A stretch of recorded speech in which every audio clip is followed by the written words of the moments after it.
ẹ̀ka sára gọ́vnà Port Akíntóyè Èkó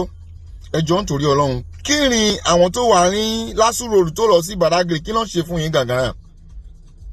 kí n gbàbẹ̀ kọjá àbí kò sí assembly tó represent ra ń bẹ kò sí rep ń bẹ ìkàlẹ̀ ń ṣe fún aráàlú yìí o gbogbo títí ti bàjẹ́ ìgbà wo ló máa kan bẹ̀yẹn àbí tí campaign ò bá wáyé kò ń ṣe pé ẹ máa ṣe bẹ̀yẹn àbí kò ń ṣe ìrìn kan náà gọ́vnà Ibiribiri tó wà ní Ogun State ẹjọ́ ṣé Sango Ọ̀tà ṣé kò ń ṣe ara Ogun State rin àbí federal nìkan lónìí Ogun State ò kí ń gbàgbẹ́ kọjá rà ẹjọ́ ẹ wá nǹkan ṣe sọ̀rọ̀ Sango Ọ̀tà gbogbo ẹ̀ ti bàjẹ́ láti tó gètì rin bí lọ sọ wọn ti bàjẹ́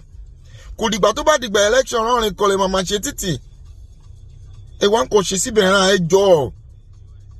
àmọ́ pé everybody ló ń ṣe káṣà àtúgbọ́ràn sí pé presidency ti print owó ṣé wọn print owó fẹ̀yìn láàrin èyàn náà owó tán print rán kẹfì ṣe títì rán ìlú yìí ti bàjẹ́ everybody cash ẹ ṣáájú ẹ̀rántí àtúbọ̀tán everybody is still going to die. Thank you.